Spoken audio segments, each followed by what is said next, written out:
This is part 2 of our discussion about the recent article in HEFKERVELT and the comments that were basically negative with an assumption. So let me just say, one example or case of child abuse is much too many. And Rabbi Isai, I'm just explaining to you hashkafa.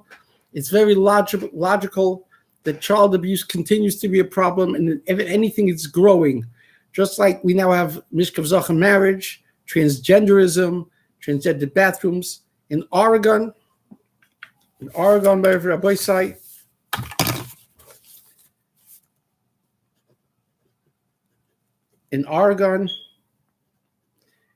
a federal court just ruled, not for reasons of constitution, but for reasons of law. You don't have to get into it in a sophisticated way. They just ruled that there's a right for transgender, the person who thinks he's a lady and he's in the body of a man, to go into a ladies' room. The deviance and the corruption is growing and growing, and it's going to come to a town, the city next to you. Remember, I think in New Jersey already, they prohibited therapy. If somebody wants to change his orientation or his feelings from homosexuality to be heterosexual normal, they don't allow them to do it. And this just happened in Delaware now. So in Delaware, by the way, we'll get back to this a little bit later, but in Oregon, this is a simon of what's to come. We have to be extremely careful. So I just want to tell people, if it's possible, you shouldn't attack these people, even if it's shaloi lishma. I heard in the name of the Brisker Rav once that shaloi lishma, bo lishma means it's impossible, kimat, to come to a lishma without first going through a shaloi lishma. So what if Hamudim is making money on it? So what if Mask makes money? Or whoever it is, I don't care. Rabbi say the ikar is, it's better when it was in the closet. These people were getting away with it. Now people have to look over their shoulders, have to be scared. Children can be educated. Parents can be educated. All of this is a positive thing. Whatever Rabbi say, I'm very happy that the last day, my son Betzalel Halevi Levin came out with a fascinating new Moroccan song, Si'iyeh Nayach, that he filmed in Morocco. Unfortunately, you can see it on Matzav. It's on YouTube. Betzalel's stage name is B. Lovin. For Betzalel Levin, B. Lovin. In other words, he preaches love and joy, a very Kalbachian thing. And I want to share with you the audio of Betzalel's latest video. It's Einu Doima Shmiya L'Re'iyah, but at least I want to do my part as a proud father to promote the beautiful music. So join with me and enjoy this for the next couple of minutes, and then we'll get back to other serious matters.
Betzal 11, Rabbi Say. Betzal 11, in his newest release, it's Kesir HaMatzav, Beloved, Moroccan Niggin, Se'ir Nayach, or A. Rabbi Say, what you should do with downtime during the Chasna is an hour and 15 minutes. Some people open a sefer, there's a lot of people speaking, there's Lashon Hara, there's Tabatala, whatever it is.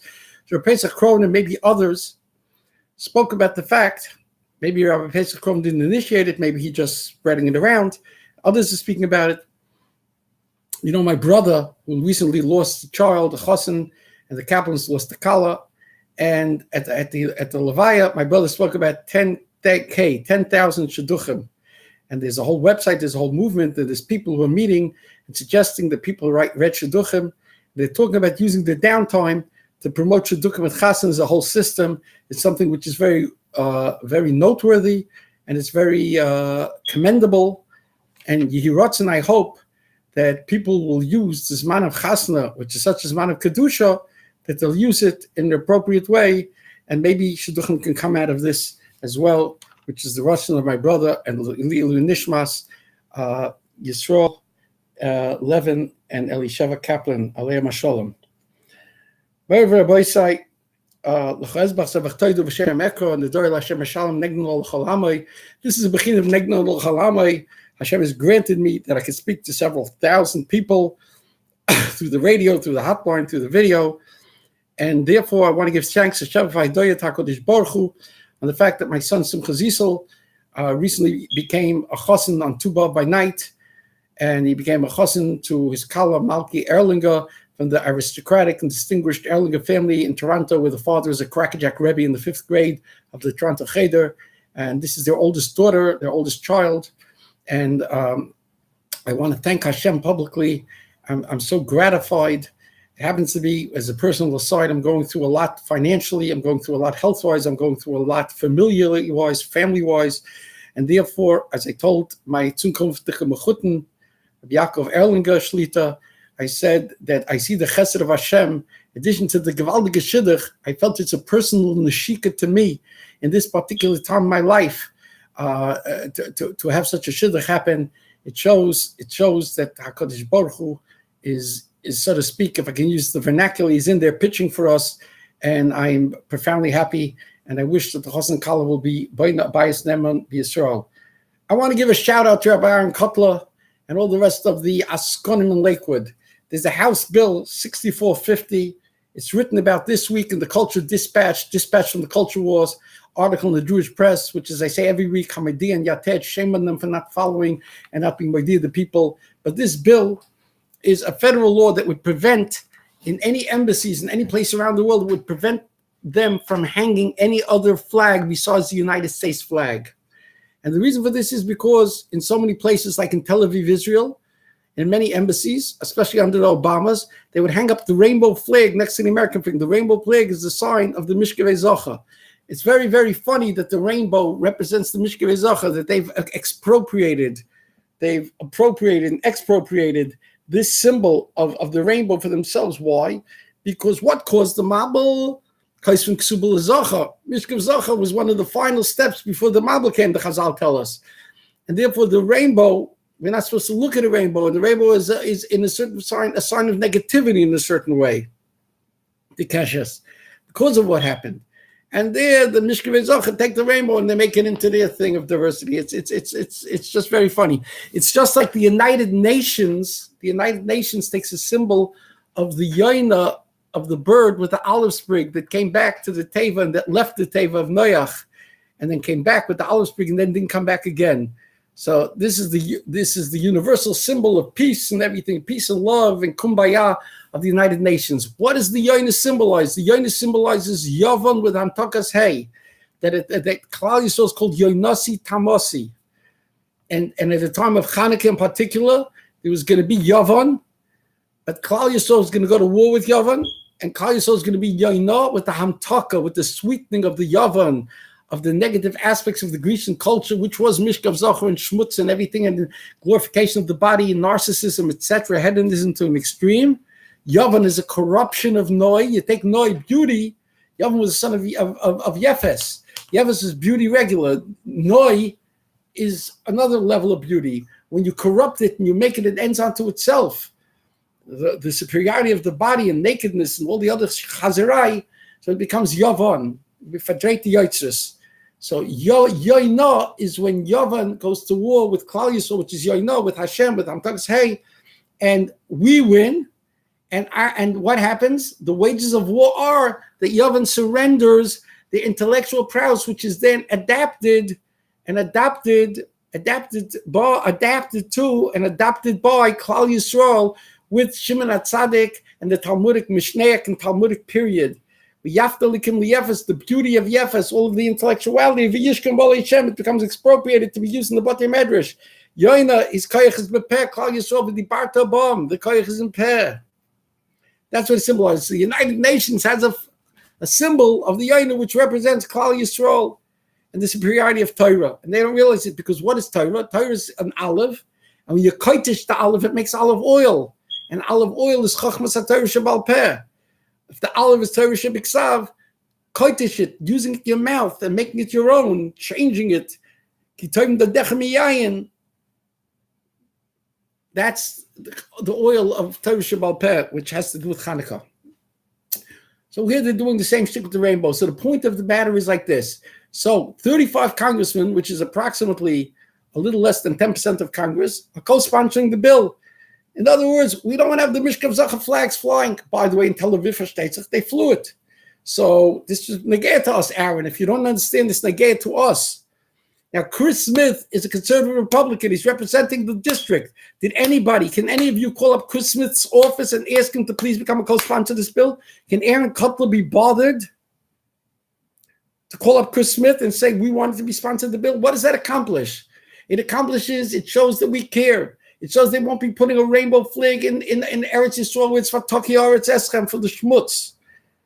And it shows Chris Smith that the Jews care about the morality. It's a Kiddush Hashem. It's a win-win. And Aaron, it doesn't cost you a lot. So if you use the Shevet doctrine, we're not going to waste our time doing this. I mean, we're using up Chasadim with him. We can ask him to fund another yeshiva, to fund another program. But if you listen to my tapes on the fallaciousness and the errant mistakes of the discredited Rabbi Sherer's Zechron Levracha's doctrine on morality, you'll understand why this is a terrible thing. We're also asking the committeemen, you who, let's see, it's now 15 minutes and 21 seconds, 15:21. We're asking the committeemen, we're asking them, we sent them a letter today. I sent them, or I had somebody send them, put my name on it. What are you doing about next year? There shouldn't be that schmutz stuff in the libraries polluting our kids. Is that something you also don't care about? Shame on the committeemen. They haven't done anything. Shame Rav Aaron Kotler. If he does, get credit for it. We want to give you credit, Rav Aaron Kotler. We want to announce in the radio that you did something. So why don't you do something? Why don't you tell them that they have to figure out a way next year not to have this schmutz in the Lakewood Library and put it out? Rabbi Sai, I'm telling you again and again, you in Lakewood, the reason I'm talking to you and I'm concentrating you is because Lakewood, as Lakewood goes, so goes the Welt. You are the epicenter of Torah in Chutz La'aretz around the world. It's Lakewood, Ir V'Ein Yisrael. If the citadel of Lakewood falls, if Lakewood sneezes, Klal Yisrael gets a cold, and ultimately they get chas v'shalom pneumonia.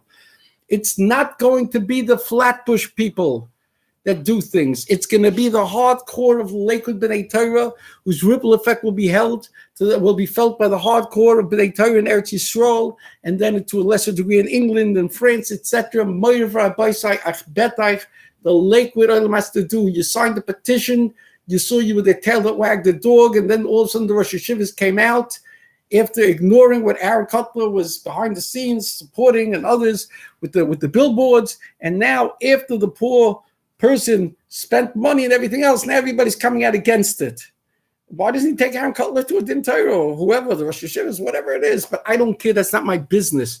My business is that you see it can have an effect. We need Lakewood. So we're having a job assignment. And I want everybody in Lakewood to know, I've given some Oisrof of the Week awards. I want to give a Tzaddik of the Week award, Midatay Meruba. I think his name is Aaron Eliezer Richter. He's a bocher in Lakewood. And he's tremendous. There's pictures of him, maybe even videos of him. He went and he took what we said seriously, and he stood outside the Lakewood Library, Einer Alain. He wasn't busha ki alacha ragnu kol hayoim. He suffered the brickbashing indignities of people who complained and criticized him. What are you doing? What are you doing? And he stood outside and he said that this deviant shouldn't go on. He made drushes and everything else. Imagine if there would have been 50 Aaron Eliezer Richters. He's noitel schar keneged kulam. That's what the Sefer Hasidim says. If there's a mitzvah laying there and nobody does it and you do it, you are noitel schar keneged kulam. Do you know what that means? It could be it's keneged the whole world. Could be it's keneged 750,000 from a yid no more. So Rabbi Richter, Chazaku Baruch, God should bench you with everything that you need, and may you be a shining example. You are a Pinchas, a commoner. You're not the Rosh Yeshiva, you're not the Rav, you're a plain person, and yet you're Mishichma L'mayla, and you should be a dugma to other B'nai Torah in Lakewood, to Nashim Tzidkanias, and also they're always, Nashim Tzidkanias always excelled in sneers, and the women folk are not potter, they can do something. And that's what we are talking about here. That's what this program is all about. I am pleading with you, Meir Rabbi Sai, urge people to see the videos on HEFKERVELT or on the YouTube channel, which is Levin, Levin, followed by the number 11. And this again, the hotline number is 641-715-3900, 641-715-3900, 24-7656. 247-656. There are various programs that are archived, hours of Torah Hashkafa in accordance with the Gedolei Yisrael of yesteryear.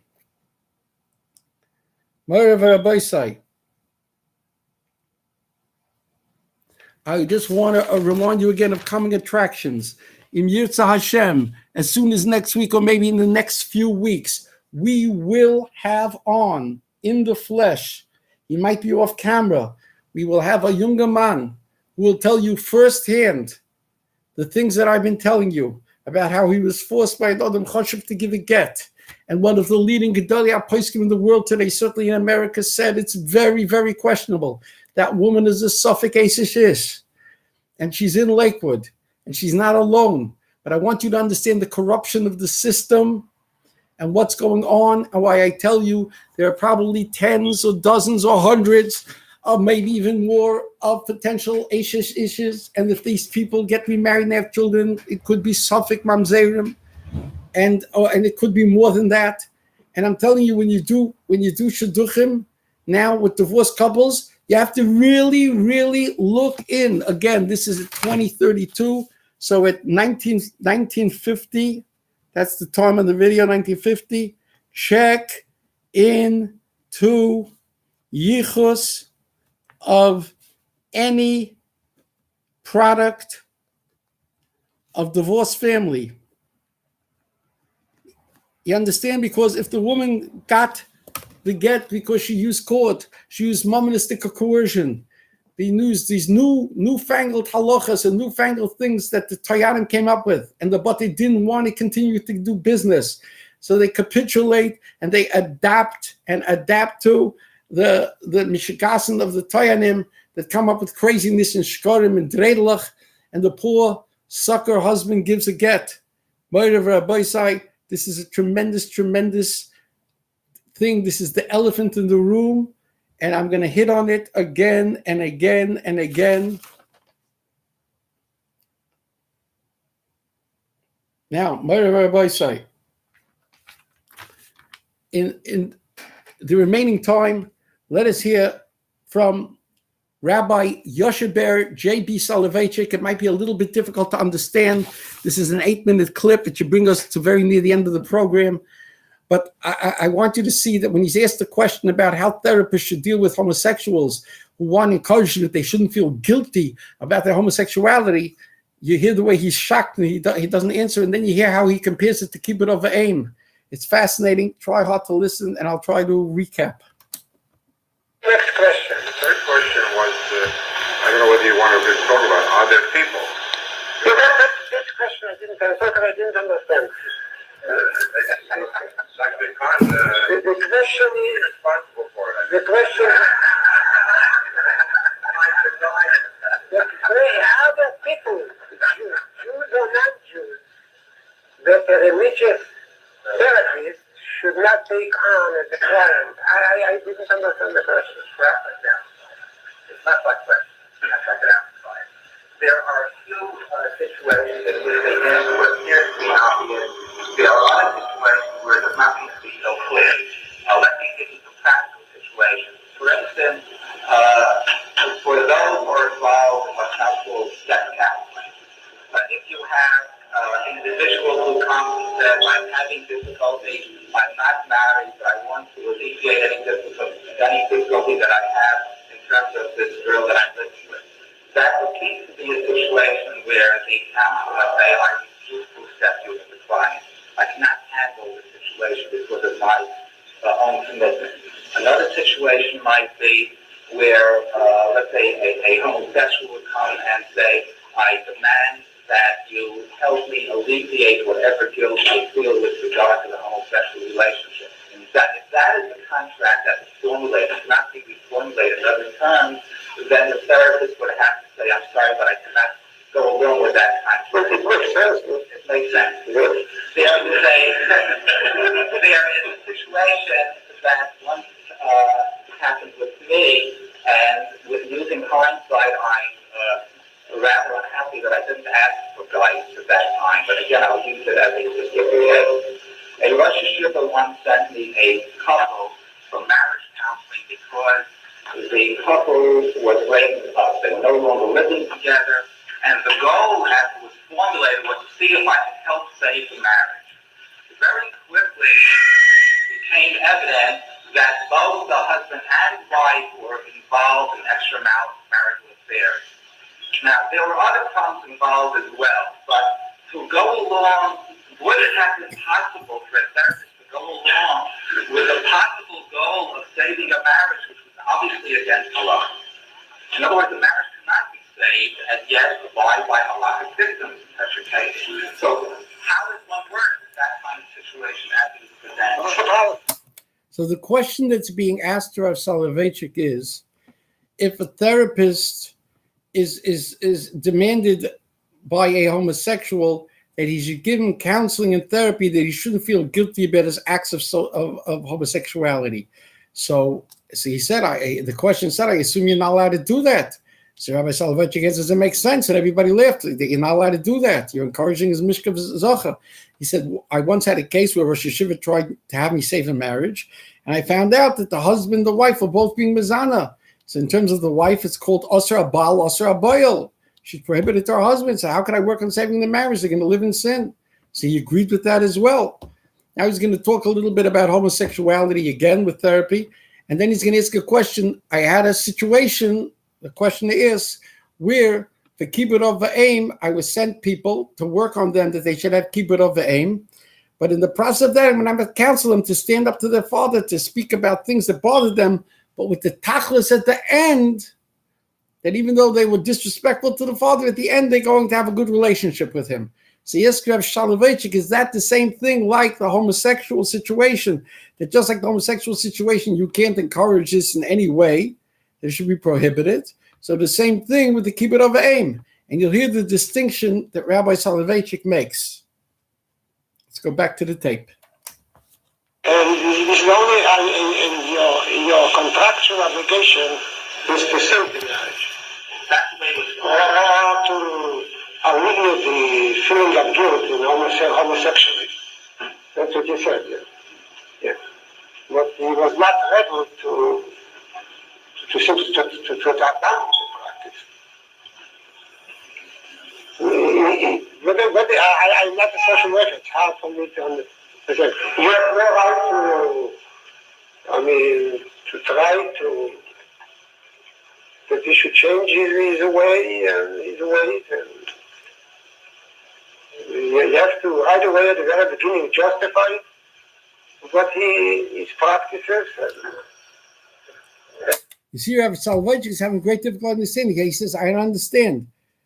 You, if you want to try to have him change his orientation, in other words, to get him back to be heterosexual, mamela, okay, that's something. But right away, you have to give gerechtigkeit to his deviant way of life. I don't understand. Rabbi Soloveitchik I don't understand. I've other gives you're not allowed to do that. But I'm helping just to be a sinner and a happy person. If this is your job, you should not accept. If this is your job, to protect you, one should sin and not feel guilty about it. One should commit a crime and not feel sorry for it. A person commit a crime and not feel sorry about it. But I believe there was always freedom you have in Sheriff somehow to change him. And do around to try to change him if you realize it's impossible. But I would believe that you shouldn't abandon, you should not reject any case, because every case there is, we believe that a human being has a potential, and a potential of children, of coming back, of returning. And the social worker should, I believe, work with this idea. The idea of having faith in the person. Because he should not lend himself to be so to say, to be the one to encourage the person to commit his sin. But there's always a chance, there's always a hope. As long as the hope prevails, that you may change him completely, so I would say you should deal with him. But I cannot tell you when and how. It depends on each individual situation. She's saying, listen, the person was given a tremendous nisayon, but he could change, or at least to add to what Rav Soloveitchik is saying, if he can't change, he could put himself in a matzah where he won't commit the aveira. That certainly you could be machazikim. So Rabbi Soloveitchik is saying, I believe and I have faith in man that you could do things. He said, but if l'chatchila, the whole concept is going to be to help that person, that he shouldn't feel guilty or stuff like that. When he does a crime, he shouldn't be guilty. He called it a crime. That fashtesik you can't do. So it's very unique. The Rabbi Soloveitchik is talking about this now, years later. Even the Fruma therapists have tremendous problems because of the way government and because of the way things are structured and because of the way they appears in the business and everything else. It's shreklach. and you see that there's so many accommodations and so many sacrifices, shaloik hashkaf and shaloik halacha, that are made by therapists, you really have to be very, very concerned, even from therapists. In the final moments, I want to say like this: Baruch atah Hashem Elokeinu melech haolam asher bara sasam simcha chasam v'kala gil rino dis v'chet v'ava v'ava. It's all talking about chasam v'kala. Then it says Mahera oid desham bara Yehudis v'chutz Yishalayim. All of a sudden it starts talking about rebuilding Yerushalayim. And then it says a bracha b'samei chasen imakala. Now the bracha two before was b'samei chasen v'kala. So you already talked about the simcha chasen kala. What are we repeating in this bracha chasen imakala? What's the distinction? And also, how do you start with one thing? You start off talking about all the various types of koilus of simcha, gilarina, dis v'ched, and then you start talking about building Yerushalayim. So the answer is, like the Tashbat says, that everything in the chuppah is really a facsimile. It's an imitation of what went on in the nuptials between Kutch Brich and Klal Yisrael that took place in Har Sinai. And therefore, every single zivug, a person shouldn't just think it's my own zivug, it's my own simcha.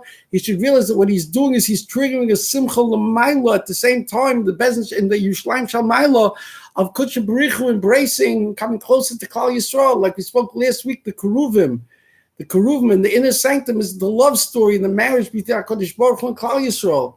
So therefore, it's in one pasuk to tell you that the Chasna Kala should the sky's the limit. They should understand the ruchnis of this event and the final brach of the Shever brachas, all 7 days. They should concentrate. They should understand that their union triggers a concomitant, concurrent, corresponding union of HaKadosh Baruch Hu with Klal Yisrael. And the more they're doing things the right way as a chassan v'kala and as a husband and wife, the more that makes the zivik stronger between Kutch B'rich and Klal Yisrael. That's what it means. Misameach chassan imakala. In the dugma, in the comparison, the chassan is Yosef Azai Chalikayach, Gibalayach Asayach, it's the Rebbeinu Shloim. He should be proud and happy and besimcha imakala with Klal Yisrael. So of course it's a double entendre. It means the physical chassan kala, but it also means the chassan kala le'elu. So let me again conclude by wishing another mazel tov to all the chasanim, all the kalas, bichlal and befrat, to Simcha, Levin, my son, and to Malka, Erlinger, and the Levin and Erlinger mishpachas. And we should only share in simchas. Please spread the word. Thank you very much. Until we meet again, a guten Tamid.